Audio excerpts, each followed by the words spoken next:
നമസ്കാരം. Raf talks ഫുട്ബോളിലേക്ക് ഏവർക്കും സ്വാഗതം. കോപ്പ അമേരിക്കയിലെ ആദ്യ സെമി ഫൈനൽ പോരാട്ടത്തിന് വേണ്ടി അർജന്റീന നാളെ കളിക്കളത്തിലേക്ക് ഇറങ്ങുകയാണ്. എതിരാളികൾ കാനഡയാണ്. നാളെ പുലർച്ചെ ഇന്ത്യൻ സമയം 5:30 നമുക്ക് ഈ ഒരു മത്സരം കാണാൻ സാധിക്കുക. ഗ്രൂപ്പ് ഘട്ടത്തിൽ എതിരില്ലാത്ത 2 ഗോളുകൾക്ക് അർജന്റീന കാനഡയെ പരാജയപ്പെടുത്തിയിരുന്നു. അതുകൊണ്ട് തന്നെ അനായാസം അർജന്റീന ഫൈനലിൽ പ്രവേശിക്കും എന്നാണ് ഇപ്പോൾ എല്ലാവരും പ്രതീക്ഷിക്കുന്നത്. കഴിഞ്ഞ മത്സരത്തിൽ ഗോൾ കീപ്പർ എമിലിയാനോ മാർട്ടിനസിന്റെ മികവാണ് അർജന്റീനയെ യഥാർത്ഥത്തിൽ രക്ഷിച്ചത്. 2 പെനാൽറ്റി സേവുകളാണ് അദ്ദേഹം ഇക്വഡോറിനെതിരെയുള്ള മത്സരത്തിൽ നടത്തിയത്.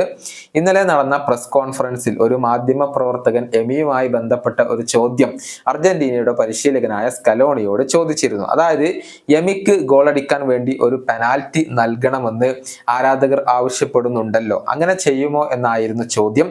പക്ഷെ ഈ ഒരു ചോദ്യം സ്കലോണിയെ ദേഷ്യം പിടിപ്പിക്കുകയാണ് ചെയ്തിട്ടുള്ളത്. ഈ ഒരു ചോദ്യം അദ്ദേഹത്തിന് ഇഷ്ടമായിട്ടില്ല. അത് ആ ഒരു ദൃശ്യങ്ങളിൽ നിന്നും വളരെ വ്യക്തമാണ്. അർജന്റീൻ പരിശീലകൻ നൽകിയ മറുപടി ഇങ്ങനെയാണ്: ഈ ചോദ്യം കേട്ട് എനിക്ക് ചിരിക്കാനൊന്നും തോന്നുന്നില്ല.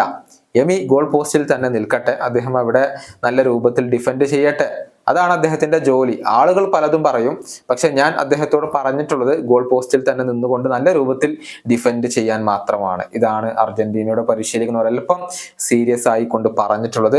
എമിയുടെ സാന്നിധ്യം അർജന്റീനക്ക് നൽകുന്ന ആ ഒരു മുൻതൂക്കം അത് ചെറിയ ഒരു കാര്യമൊന്നുമല്ല. മത്സരം പെനാൽറ്റി ഷൂട്ടൌട്ടിലേക്ക് എത്തിയാൽ പിന്നീട് എമിലിയാനോ മാർട്ടിനസ് തന്നെയാണ് അർജന്റീനയുടെ വജ്രായുധം. എന്നാൽ നാളത്തെ മത്സരത്തിൽ അദ്ദേഹത്തെ ആശ്രയിക്കാതെ അതിനു മുന്നേ തന്നെ വിജയം ഉറപ്പിക്കാൻ കഴിയുമെന്നുള്ള ഒരു ശുഭാപ്തി വിശ്വാസത്തിലാണ് അർജന്റീൻ ആരാധകർ ഇപ്പോഴുള്ളത്. ഈ വീഡിയോയുടെ അവസാനിപ്പിക്കുന്നു. കാണാം.